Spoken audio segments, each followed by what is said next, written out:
The official was removed, and Myron Metcalf is reporting that Adidas officials are telling refs to avoid giving him texts because they're trying to sign Lonzo. And because he's a draw. So once he's in and they're in and they paid their money, that's all you need. But you mean to tell me Adidas is really selling out and selling its soul in the hopes of Lonzo helping him sell shoes? A shoe company selling its soul.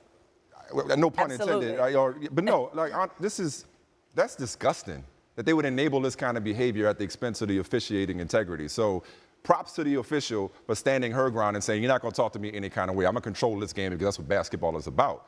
But I don't know LaVar Ball, but he doesn't strike me as a phony. He's the opposite extreme. He doesn't strike me as a phony.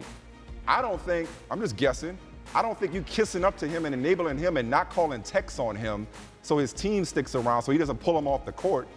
He's not going to say, oh, well, you know what, now I'm more inclined to partner up with Big Baller brand with Adidas.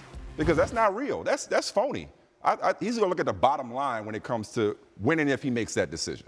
He's also making me regret something. If you recall when he had the issue with Christine Leahy at Fox. Stay in your lane? Stay in your lane. And the way he said it in his, certainly he was combative, as he is known to be. And I didn't really think it had anything to do with her gender. But hearing him talk about this ref, where he also tells her to stay in her lane. This Division I ref. This Division I ref, who he refers to her weight and her being out of shape, who he says, and then by trying to belittle and demean who she is, now I feel bad. Now I feel like I need to apologize to Christine Lee because he clearly does seem to have an issue with women.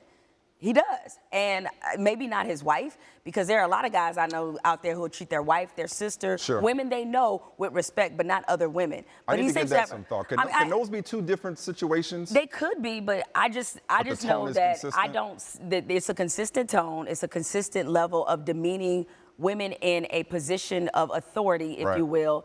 And I just think it's a bad look. It's a bad look for the young men that are on his team. Not to mention from a competition and sports standpoint, if you are the crybaby coach, always trying to take your ball and go home, what are you showing those other young men? Right? And I would imagine, especially with the lessons, at least that he said that he's taught both or all of his sons about competition, about being tough. So now you're going to teach these kids that if a call doesn't go your way, you get the ref removed, or you start showing out, or you threaten to go home and take your team out the tournament. But again, that's not real life. All strong points. But again, like, he's being enabled. If this is true, that Adidas is like, take it easy on him. No, he is. I'm not making excuses for him.